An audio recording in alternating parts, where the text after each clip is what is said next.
Alright, so class, the Civil War. We've been building to this for the better part of the last few weeks. We've gone through the entire antebellum period, the period before the war. Now we've covered the antebellum, the entirety of the antebellum period, the period before the war. Now that we've gotten through the antebellum, now it's time for the bellum. It's time for the war itself.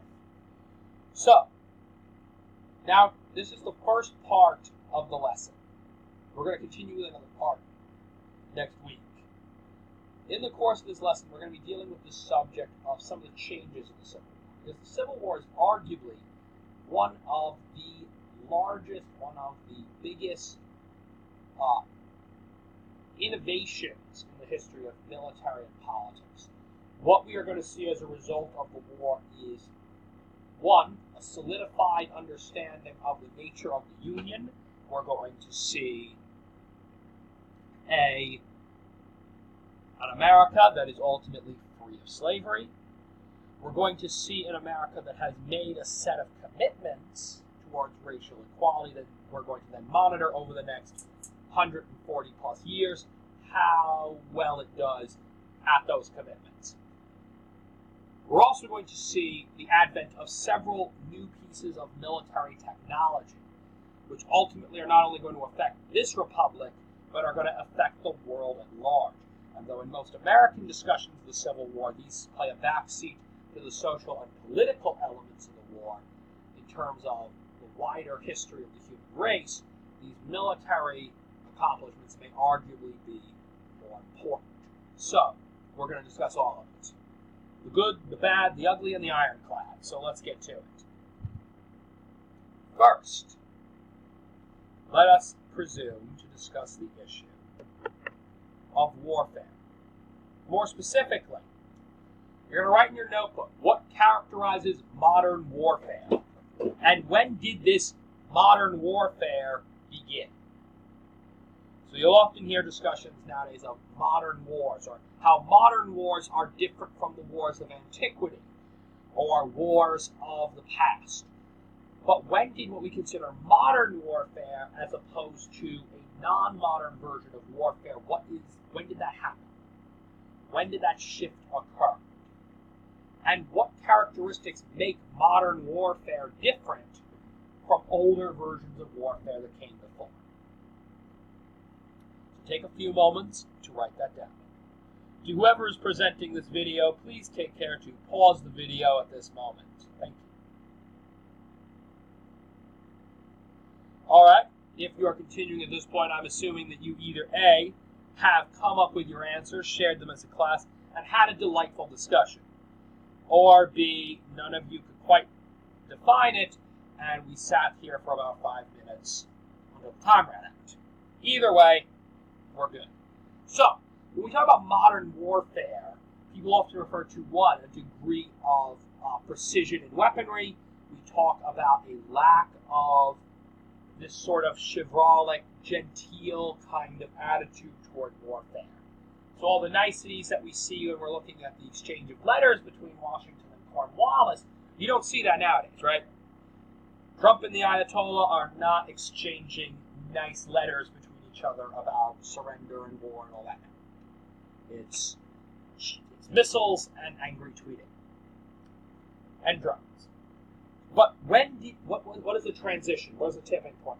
We also don't see modern warfare is characterized by intense pain, a lot of death, and a general degree of a lot of aspects of warfare like trench warfare, insurgency, snipers. When does this begin? And one interesting theory that exists, and there's a lot of evidence to support it, is many consider the Civil War to be the beginning of the modern warfare period. The American Civil War marks that transition from the very gentlemanly and genteel style of warfare that we see in the Revolution, the War of 1812, and to some extent in the Mexican-American War, and in Europe, what you saw in the Napoleonic Wars, and Britain's actions in the Crimea, and all of this. That's changed when we get to the Civil War and the wars that come after.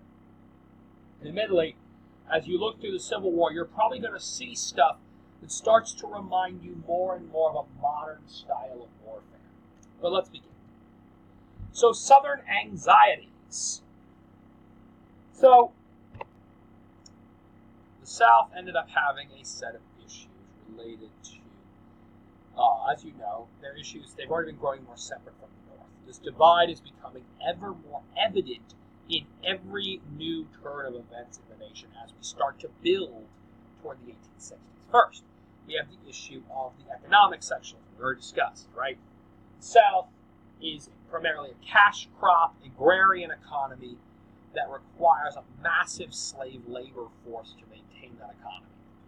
The North, by contrast, is an industrialized economy which does not require slave labor to maintain the economy, but does seem to require a massive amount of tariffs in order to preserve domestic industry. And this ends up ultimately being, at the end of the day, this big dividing force. The South wants slavery and no tariffs. The North wants, is increasingly becoming in a position where they want tariffs and no slavery. So they are philosophically and economically at odds with one another. And this division also becomes more apparent as the fight over slavery becomes more intense. For example, it was mentioned that in the South, when John Brown was executed for his raid on Harper's Ferry, it's often been noted that the public cheered, whereas in the North, church bells rang in mourning across all of New England. This demonstrates a country that is radically divided on their thoughts on an individual. Same man dies. In one half of the country, it's a national tragedy. In the other half, it's simply justice being done. So, pardon me, I'm a little sick at the moment. Anyway, this divide becomes more and more intense. And this leads up to the election wherein Abraham Lincoln runs. And the issue is Lincoln is elected without the support of a single Southern electoral vote. His candidacy was so unpopular in the South that in many Southern states, his name was not even put on the ballots. He was not even an option to vote for, unless as a write-in. And so not one single electoral vote from the South came in favor of Abraham Lincoln. Nonetheless, Abraham Lincoln ultimately won the presidency. Now, to make matters all the scarier for the South, Mr. Lincoln was running as a member of the newly formed Republican Party, which espoused abolitionist sentiments. So this is where the South starts to panic. So even though you all remember that quote where Abraham Lincoln talks about if he could preserve the Union by freeing all of the slaves, he would do it. If he could free by freeing none of the slaves, he would do it. And if he could save it by freeing some and leaving others where they were, he'd do that also. Despite that, in the eyes of the South, he was still too much of an abolitionist.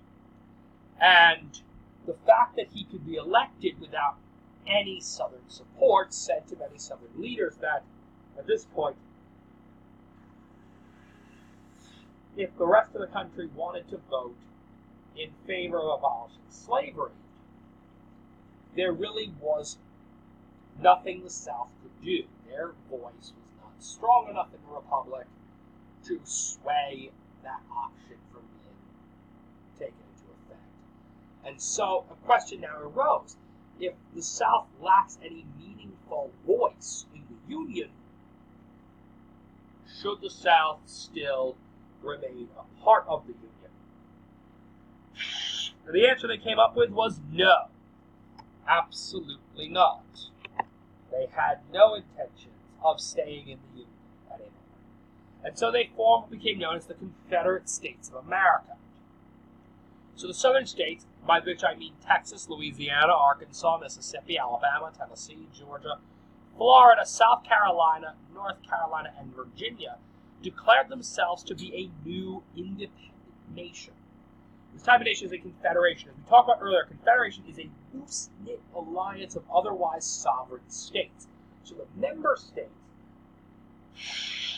are seen as more or less small countries that come together as a union, as one nation, to conduct certain foreign affairs.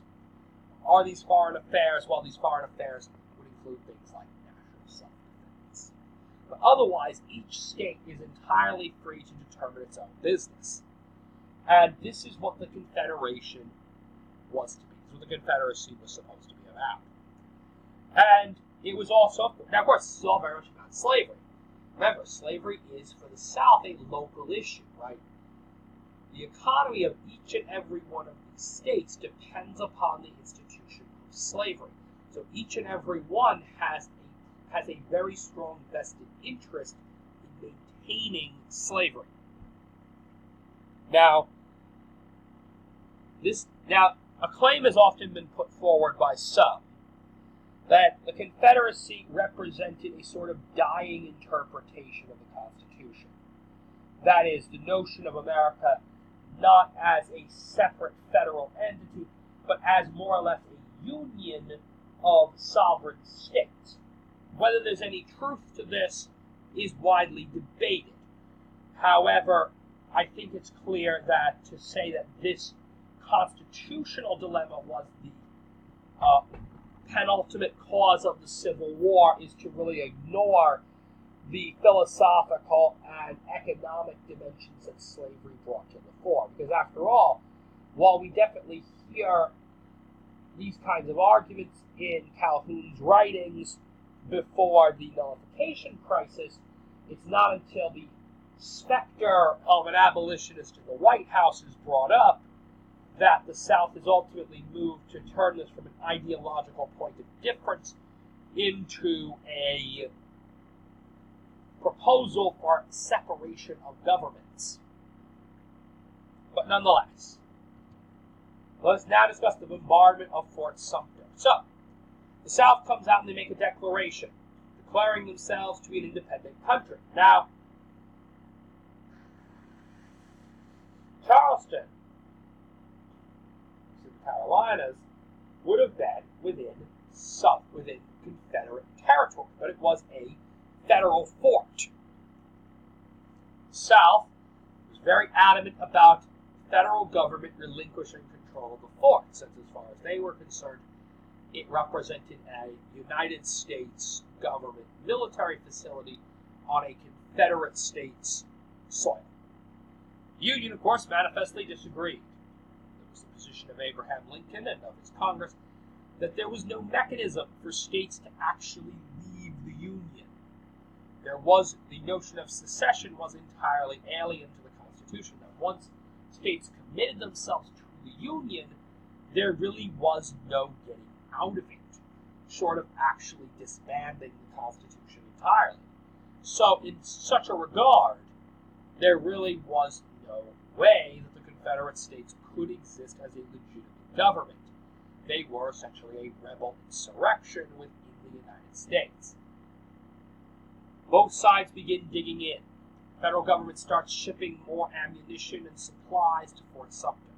In the meantime, the Confederates begin stockpiling cannonry along the coast, ready to bombard the fortress in their own harbor. Finally, in 1861, the Confederates do just that. Bombard Fort Sumter.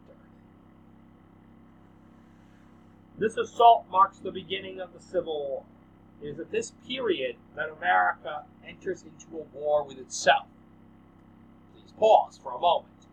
When I say America entered into a war with itself, I am reflecting the dominant Northern opinion and the opinion of most educated scholars worldwide that view this as a civil war between two factions of the same nation. There is, in the southern United States, however, a unique camp, and those of you who've spent any time in the South, and some of you who have relatives in the South may have heard them speak, potentially in hushed, drawl tones, about the War of Northern Aggression, as they might call it. This term, the War of Northern Aggression, is in fact an archaic term used by the South to refer to the Civil War. It is predicated upon the belief that the Confederacy was in fact a legitimate government that was then invaded and conquered by the Union. Such ideology, of course, is not really scholarly accepted.